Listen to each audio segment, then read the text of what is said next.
Hey, True Believers, Englentine here with another Marvel vs. DC, except I decided to do something a little different this time around. And yes, it's going to be a longer video, but I decided to add on the independents and let's see who wins. Now, what I did was I took what I figured would be the best foot forward of each one. So there were 9 of each, 27 videos in total. We have Marvel represented, DC represented, and independent comics represented right here. As a matter of fact, the comic book covers that you see going by right now are the books that are going to be reviewed in this video. At the end, you're going to get a score because I'm going to rate them. 1-star horrible, 2-star bad, 3-star average, 4-star good, and 5-star excellent. At the end, each one's going to get a score, and we're going to find out who wins. Is it DC? Is it Marvel, or is it independent? And yes, I'm lumping them all together because there's thousands of independent companies. We're just going to lump them all together into one and see what happens when they take on the big two. I, for one, am excited at this. My brother's going to be joining in the next ones. But for now, this is my turn, my game, and I want to see how this plays out. And if you guys like it better this way, by all means, please let me know in the comment section below if you like all of them put together and put up against each other. And it's all for fun. You know, one week one company will win, the other week the other company will win. Mostly, like I said, I hope you enjoy it, so kick back, relax, and here we go. The 1-star books are horrible, but I got lucky. There are none this week. It actually turned out to be a good week for comics. The 2-star books are merely bad, maybe a little saving grace to keep them from being horrible. The Prisoner #1. Alrighty. Yes, I've got the Iron Maiden song going through my head. And you know what? It does not match this story. Oh my gosh, I wanted to like this book so much.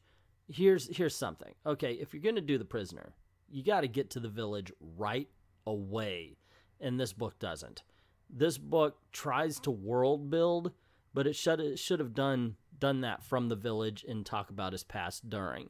In this case, man, it's writing for the trades, and this is just a boring example of it. Sorry, guys. Story's boring. Art is good. Overall, flat. Spawn 285 has him captured by, I think, the FBI. I'll tell you what, I was lost. I'm sorry. I didn't read 284. And if you didn't read 284, it takes a lot to catch up. And they're not very friendly at helping you on that front, so there was a lot I missed. However, he did explain he wants to get to the big shots and all sorts of stuff, and when they finally get moving with the story, it's not bad, but holy crap, that's almost 15-20 pages into the book. I can't recommend something like that. Action Comic Special #1 is, well, at best, alright. At worst, it is a bad White House press dinner with bad roasting jokes. It's not good. Anyway, yeah, overall, this book isn't good. I can't recommend it. It's an anthology book, so obviously it's going to be, as I say, uneven. And in this case, only the first story is really decent enough to warrant anything. And since I can't really recommend a book on just a third of it, I'm going to have to put this in the bad column. The 3-star books are average. They either didn't register with me or I liked them but just not good enough to recommend them. Teether #1. Okay, great cover. Love it. Now, getting to the story, you have kids saying, hey, they want to go see some demons out in the woods. They awaken one who kills one of their friends. The other guys, the kids, don't seem to be bothered by this.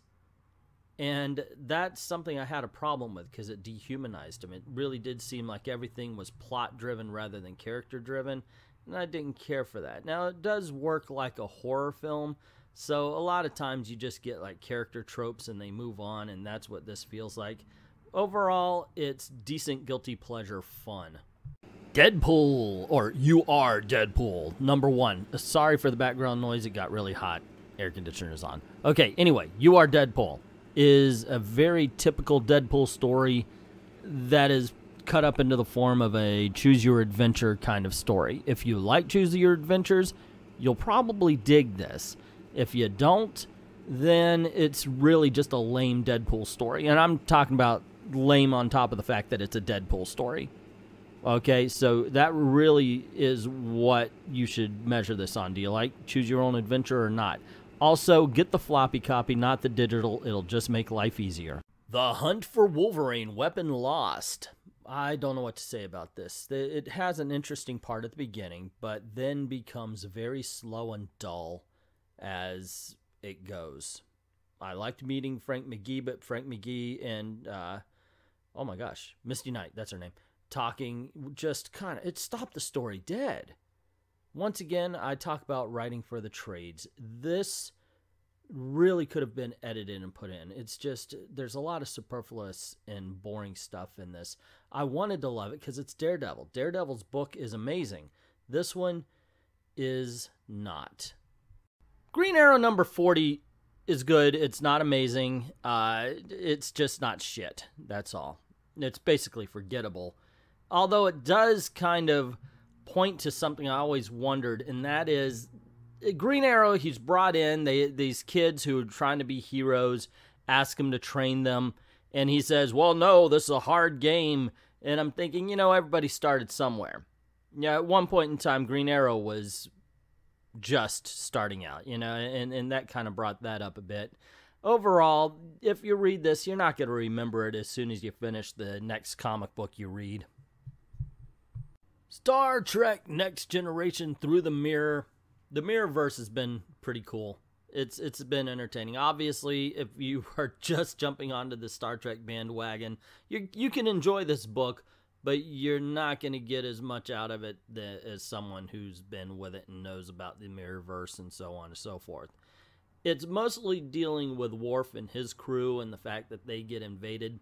There is a small Picard and Data story at the end where they're searching for Emperor Spock.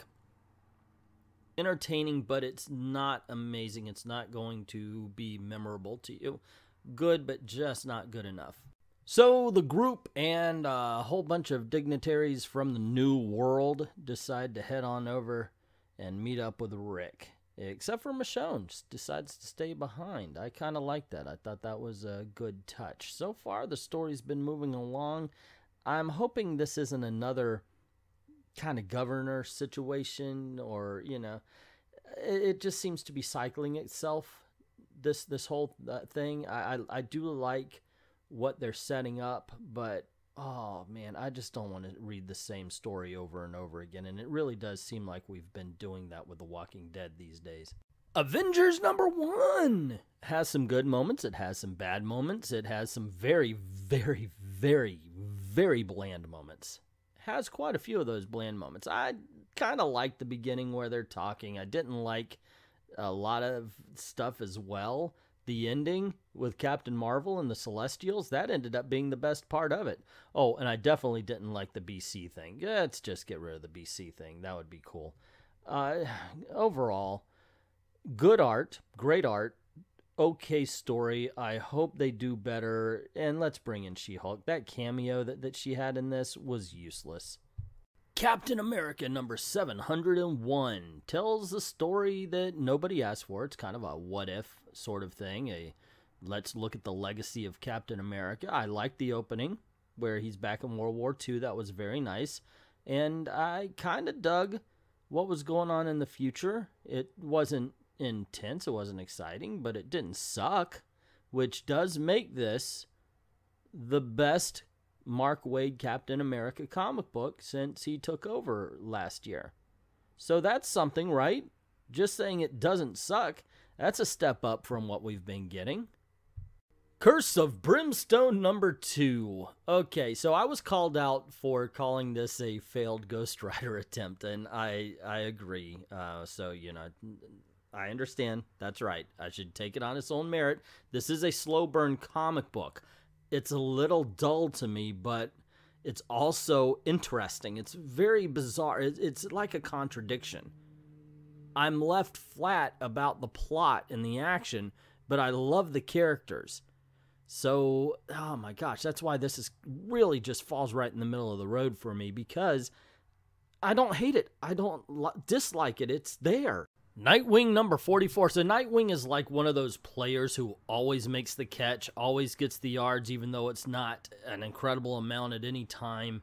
just a reliable player for the DCU that never really gets the attention he deserves. This book is my greatest nightmare because it's all about hating technology you don't understand and then getting your ass kicked when you decide to step into the arena. And that's kind of what happens here to Dick. It's fun. Like I said, it's entertaining. Nightwing is a reliable book. You can read it and you're going to like it, but love it, that's another thing. I don't know if it's the kind of book you just love, but you definitely can rely on it to be good. Green Lantern number 46. This continues right where the last one left off, where basically they're stuck in that place, the dark place in Empire Strikes Back, where they're learning their own fears. And Simon Baz is trying to draw Jessica Cruz out because she's living a repressed memory. It's entertaining. It's a well-written story. The art is good. I love this cover, by the way. I've been digging on the alternate covers from DC. It's not an amazing story, though. It's just enough to hold your attention and tide you over until something exciting happens.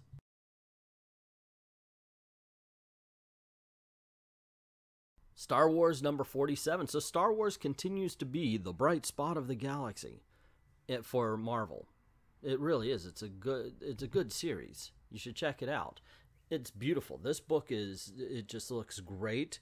We have the heroes on a rescue mission. First they have to kidnap a Moff who will then allow them to rescue the king of, well, I'm going to get this wrong. I apologize, Star Wars fans.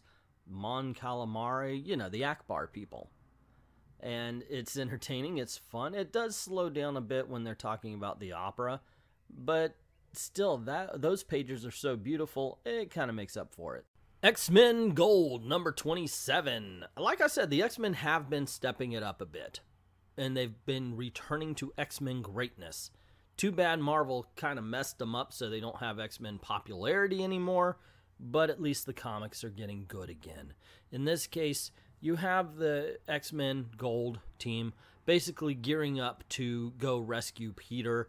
And within that, we get the usual, almost, I want to say, CW drama that the X-Men are famous for. And it's entertaining. It's enjoyable. I dug this book. Once again, not great, but it definitely is a good issue and easily recommended. Death and Glory number 1 is almost a great book. It's good. It's entertaining. But it's too long. It really does suffer. It starts off with a murder, but then doesn't mention anything about it for a long time, and it takes a lot of time to meet every character, and that's a good thing, but it would be better if it was stretched out just a little bit. Not to the point where they're writing for the trades and everything, yeah, but it's a weird balance, and they almost make it here. This young lady, I swear it feels like a Mad Max kind of thing with this young lady trying to make some money for something. And it's just all about this small town and her. It's done well, but it's just a couple of edits away from being done very well. Harley Quinn. Harley loves Joker. Man, they push Harley Quinn. You remember when Joker was the popular one? Now it's Harley Quinn, Harley loves Joker. Not like Harley loves Joker. They have to put her name on the cover twice. Anyway, inside the story, this is a really fun book. It's written by Paul Dini. It definitely deserves a look. Joker and Harley together, they belong together. I know you get a lot of people complaining about the abusive relationship, but you know what? These two work best together. Okay, Joker can work by himself. Harley Quinn needs Joker to be effective, and here, both of them are very effective. I had all but written off Cyborg, but with issue number 22, I had a request to review it. And did. It's because Marv Wolfman had begun to write it. Marv Wolfman, of course, being the legendary New Teen Titans writer who did the Perez run. It is good. I've enjoyed this story.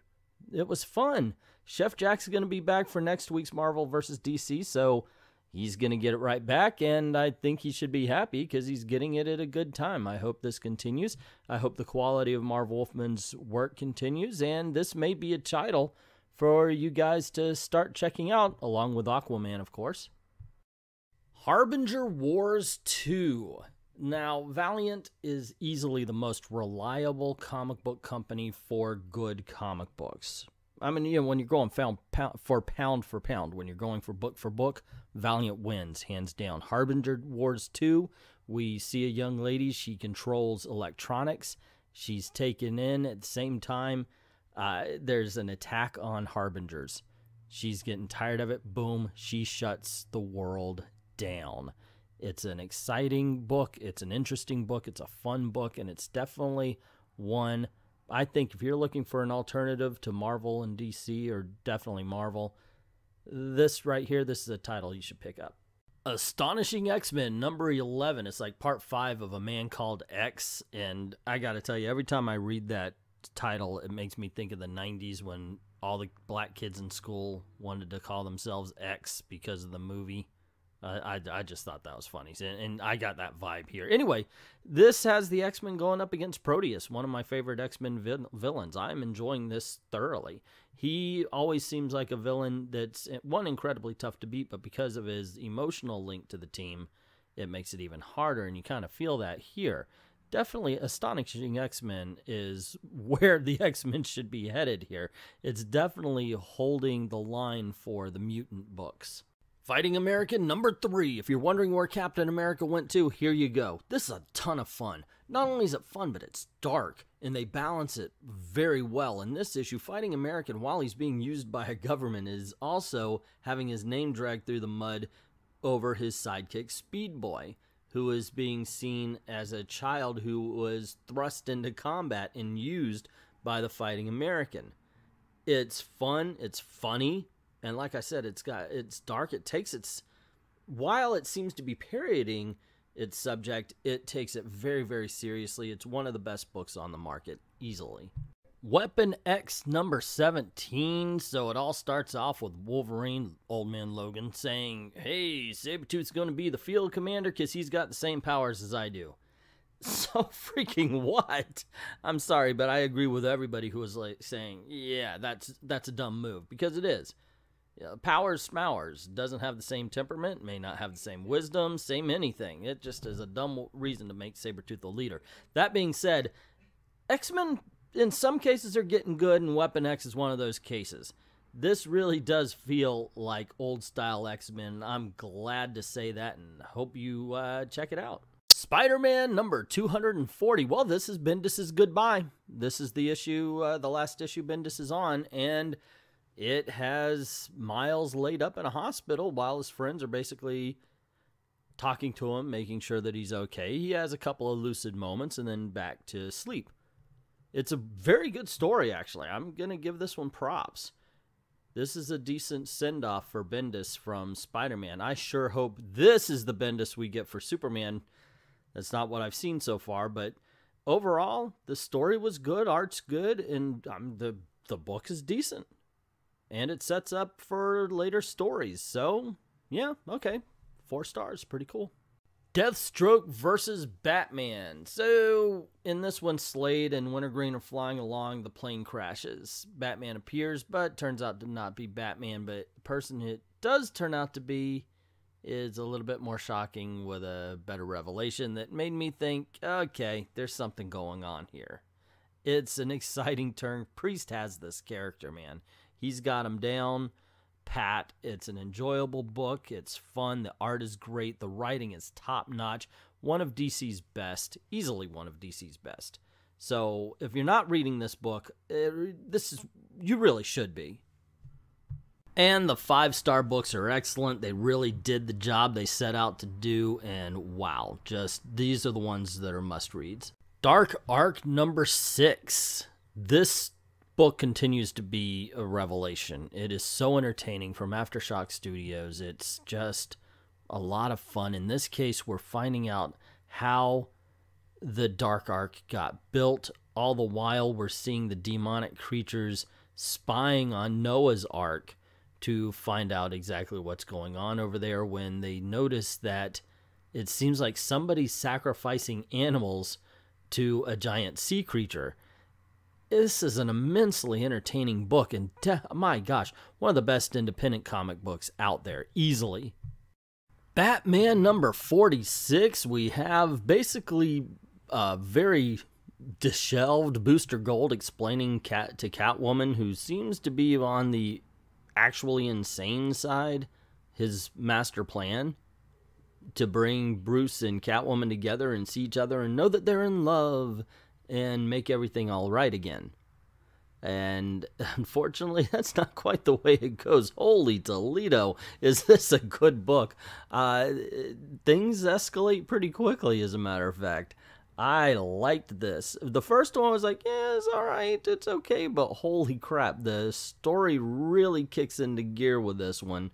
It's very well written, very well drawn. This is, wow. This floored me. I have to say, wow. What else to say without spoiling anything? Check it out. Seriously. There you have it, gang. 27 reviews, 9 Marvel, 9 DC, and 9 independent comics. Oh, and by the way, just for a little heads up, that was done in order from the one I liked least to the one I liked best. Yeah. So anyway, let's find out the score and who won this particular game. Marvel Comics had 0 1 stars, 0 2 stars, 4 3 stars, 5 4 stars, 0 5 stars. There were 9 comics, a score of 32 with an average of 3.55. That's pretty dang respectable. The Independents got 0 1 stars, 2 2 stars, 3 3 stars, 3 4 stars, 1 5 stars. There were 9 comics, a score of 30 and an average of 3.33. DC Comics had 0 1 stars, 1 2 star, 4 3 stars, 3 4 stars, 1 5 stars. There were 9 comics, a score of 31, and an average of 3.44. And Marvel Comics wins the first comic book Royal Rumble where Marvel, DC, and independent comic books go up against each other. It doesn't happen a lot, but sometimes Marvel can pull out a win, and they did, but it was very, very small win. It was just 1 point separating Marvel and DC Comics. So there you have it, gang. A whole bunch of comic book reviews. The comic book Royal Rumble. What did you think? Was there something I reviewed too harshly? Something I reviewed was too lenient on? Also, I want to know your thoughts on putting all three together. The big two versus the independents. By all means, let me know all of that in the comment section below. I'd like to know your thoughts on it. Also, if you like this video, you know the drill. Please click like, share, subscribe. Sharing, of course, gets word out about the channel. And don't forget to hit subscribe. Hit that notification bell so you don't miss anything. Cool things happen around these parts. Especially every Saturday night, 9 p.m. Eastern Time, we have Comic Book Thunderdome. That's where we just play a game where we have a couple of comic book geeks argue all the arguments and debate all the debates that you might find in a comic book forum on Twitter or in a comic book shop, if you still go to those. I hope you do. Also, this is the way I make a living, so if you don't mind, head on over to Patreon, drop $1 in the till. Helps keep the lights on, helps keep making videos for you, and helps to get better equipment and better software to make better videos for you. I'd like to thank everybody who's already done that. We really appreciate your time. We really appreciate everything. And to everyone, all of the true believers, we say thank you very, very much for watching.